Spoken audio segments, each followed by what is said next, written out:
Okay, what we're going to do today is look at some of the 206 bones that make up our skeletal system. We're not going to look at all of them, but we're going to look at some of the major ones. Some that you learned about in yesterday's lesson and some that you'll be exposed to for the first time today. This diagram that you're looking at while I'm talking is also included in the Google Classroom attachment for today. So feel free to pull that up while I'm speaking or just follow along on the video. That is fine as well. If you have a printer, this is a resource you might want to print out and keep for the future, especially if you're thinking about a career in the medical field, whether that's a physical therapist, a nurse, an occupational therapist, or a doctor. This is a pretty cool resource to have. So the first bone or set of bones we're going to look at are the bones that make up our skull. Now, when we just talked about the functions of the skeletal system, we learned that one of those functions is to protect the internal organs. And the skull does that. The skull protects our brain. The skull also provides another function. It provides support and gives shape to our face.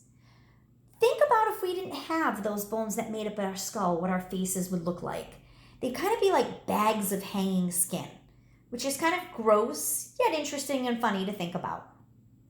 The next bone we're going to look at is the mandible, which is your jawbone. The mandible is the hardest bone in the body, which makes sense when you think about the job that the mandible performs. A lot of you yesterday were giving me the name masseter as the hardest bone in our body, the jawbone. The masseter is actually the muscle in the jaw. The muscular and skeletal system work together, and we'll learn more about that system on Wednesday. Then there was some confusion, and the confusion was partly because of the way I formed the question yesterday. It's much easier to be in person showing you these things and talking to you than it is to try to take it and throw it online. So I asked the question about shoulder bones, and I really should have separated it into two. The first one is the collarbone, which is known as the clavicle. And the clavicle is this bone right here. Okay, more commonly referred to as the collarbone. And they call it the collarbone because if you put a shirt that has a collar on it, it usually falls right on that bone. If you want to find your collarbone, just kind of put your hand at the bottom of your neck and run your hand from one shoulder to the other across the front, and you can feel that bone. Sometimes it even protrudes out. Then we have the shoulder blade region, here and here, and those are called the scapula. In the central part of our chest, also known as the central bone or the chest bone, is our sternum. From the base of our brain, basically to the top of our bum, there's a set of 33 bones or vertebrae, and that makes up our spine. On either side of the sternum, we have a set of ribs making up our rib cage, and the rib cage provides protection for our heart and lungs. So there's that function of protection again. Moving down a little further, we go to the pelvis or the pelvic bone. The pelvic bone is also going to provide protection for our bladder, and if we're female, for our uterus. Males don't have a uterus because it's a female reproductive organ. That pelvic bone is the largest bone in our body. Let's move to our arms. Our arms are made up of 3 bones.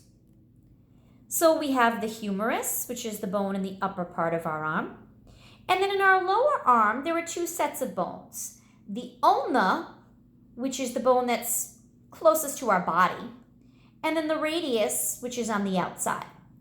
And because we have 2 arms, we have 2 sets of those bones, 2 humeruses, 2 ulnuses, and 2 radiuses. Let's move down to our legs. Our legs also have 3 bones. The longest and strongest bone in our body is the femur. And then our lower leg, we have the tibia, which is on the inside, so 1 tibia, 2 tibia. And then we have the fibula, which is on the outside. 1 fibula, 2 fibula. A bone you didn't learn about yesterday is the patella, which is your kneecap, bones in your kneecap. Some other bones we didn't talk about were the hands and the feet. And those are some of the more complicated names, except when we get to the bones and the fingers and the toes, those are just fun. So let's take a closer look. So here's our hand.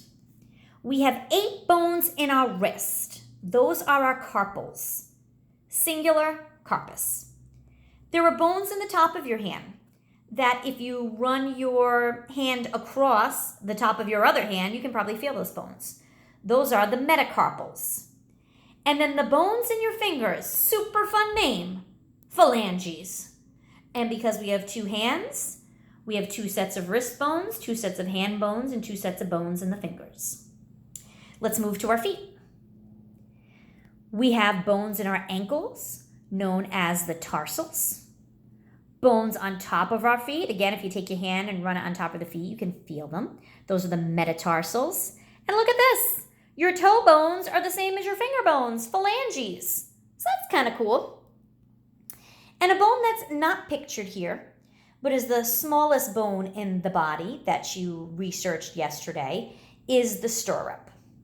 That's in your inner ear, which is kind of neat. And we'll learn about the muscle attached to that stirrup on Wednesday. So keep in mind, this is a small section of the bones in our body, but these are some of the major ones. I included on today's Google Classroom a blank diagram.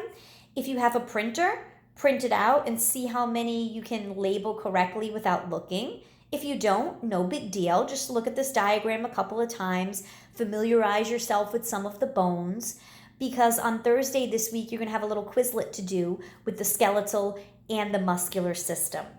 So make sure you watch not only this video, but the video before where we talk about the functions of the skeletal system.